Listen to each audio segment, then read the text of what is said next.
Hello, Pally. Today is Wednesday, September 25th, 2019. And InFocus starts right now. Embarcadero Road. Walk sign is on the crossing.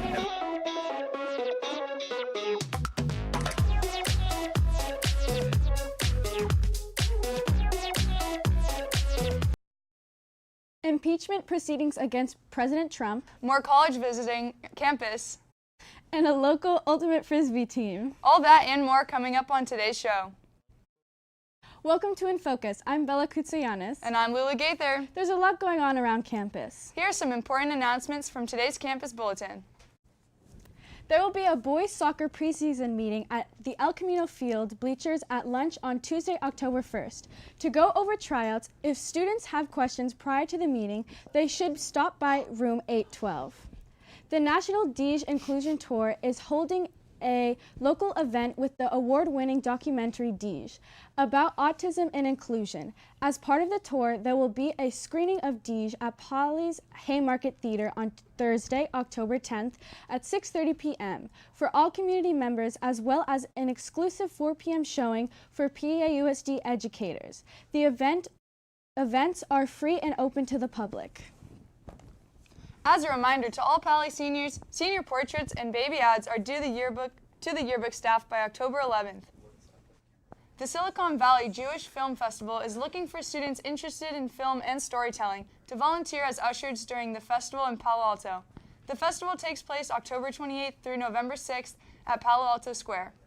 The festival also welcomes anyone to see any of the 31 film screenings over the 3 weeks.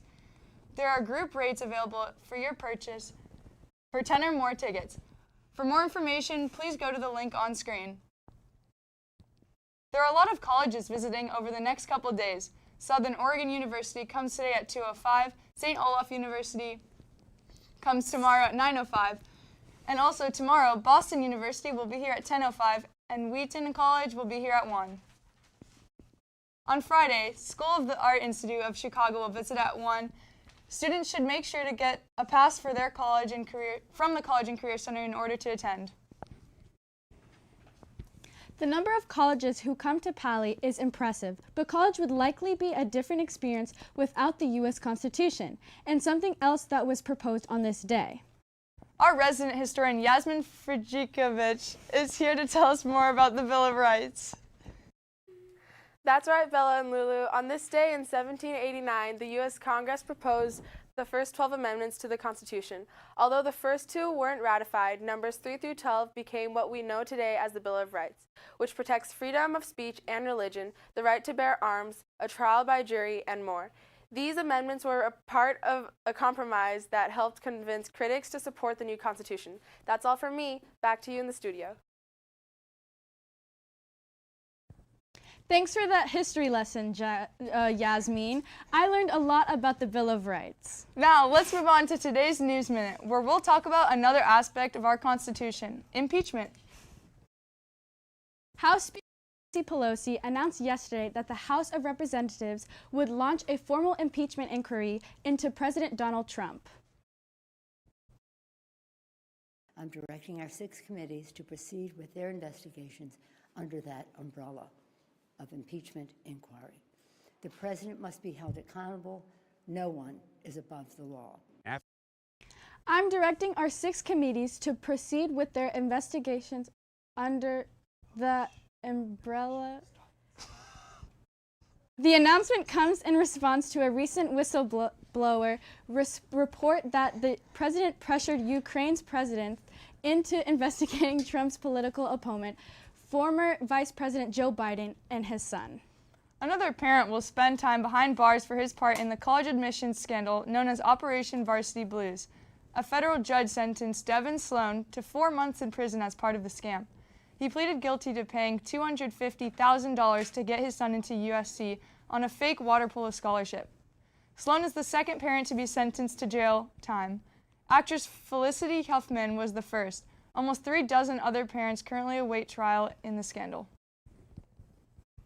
San Francisco-based e-cigarette maker Juul is changing leadership amid an outbreak of lung injuries associated with vaping and accusations that the company marketed their product to teens. The company announced that this morning that CEO Kevin Burns will be replaced by Casey Crostaway, who worked with tobacco company Altria.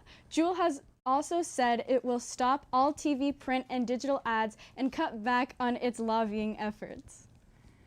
Vaping is clearly unhealthy, and athletes especially should avoid using e-cigarettes if they want to be successful. And anyone trying to win their sport games should learn from the local Ultimate Frisbee team, Gun Control. Jackson Drucker sought out the team to learn more about them and their victories. Pally Sports. Pally is well known for its athletics programs as well as its academics, with numerous titles held throughout the years. In many areas, Pally is that one school that others just don't want to play, but the most successful team from Palo Alto from the past few years isn't actually based on our home turf. They come from a less expected school, Gun. Gun is not as well known for its athletics programs, but Gun High School has a hidden gem, an unofficial Ultimate Frisbee team with players from both Pally and Gun, creatively named Gun Control. We came in 2 years ago as a no-name team, won the state championship, and no one thought we could win it again, and then we did. And then no one thought we could win it a third time, and then we did. So we're going for the fourth time, and if that happens, we're going to shave our coach's head, which is going to be awesome. I'm mainly a handler, so that's the person who hangs out most like behind the disc and distributes. It's kind of like a quarterback.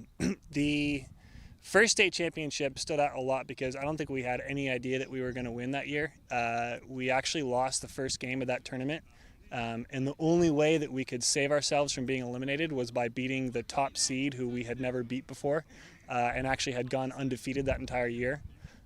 So winning that game and then moving on to the finals where the top seeded team ended up getting eliminated, we were just in shock, so that was a cool feeling.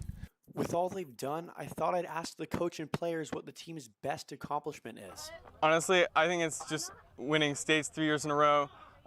This last year was especially impressive because our rival, which is Berkeley, they were kind of at a peak with a whole bunch of seniors. 2018, the regional championship that we won was another one where we had been to that tournament for the last 2 years, and we were never anywhere close to winning. I think one year we made it to the quarterfinals, but we got stomped in it. So to win that last game on the final point was just a shock to everyone. Since they seemed like a really well-bonded team, I thought that it would be a good idea to ask how they would describe the team in 5 words or less, and I got some pretty interesting responses. Lincoln Logs. So Lincoln Logs, that's got to be one. Ooh. I had a lot of people say like Lincoln Logs. Oh my gosh. Why would they say that on camera? Nope, I'm not going to end up saying that word. I would say like they're close, determined, and committed. For those who want to join the Ultimate Team, there are many ways in which you can contact them and try out. Probably contact one of the players or captains or me and ask about tryouts or just coming to practice with the team. A great way to gain clout is to join the Gun Ultimate team. Go to the Gun Ultimate on Instagram and try out.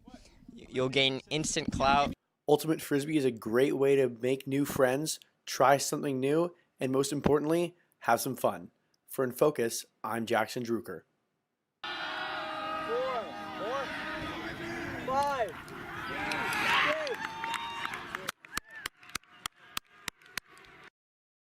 Thanks for that story, Jackson. It's great to hear how well the local Ultimate Frisbee team is doing. Now let's move from unofficial sports to the official Pally athletic teams. JP Conrad is in the studio now with the latest in Pally sports news. What's happening with our Vikings, JP? Thanks, Bella and Lulu. Let's get right into the scores. Girls freshman volleyball played Los Gatos yesterday and came out on top by a score of 2-0. Girls JV water polo volleyball also had a match against Los Gatos, but unfortunately lost 2-0. The varsity team, however, came back and beat Los Gatos 3-1. Boys varsity water polo played our crosstown rivals Gun and emerged victorious by a score of 6-3. Finally, girls varsity field hockey faced off against Los Altos but lost 5-0. Now let's move on to the upcoming games. Varsity water polo has home games tomorrow at 3:30, with the girls facing off against Saratoga and the boys against Wilcox.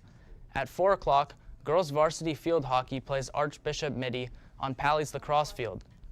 Finally, girls volleyball has home games versus Los Altos, with JV starting at 5:30 and varsity taking the court at 6:45. That's all for me. Now back to you in the studio.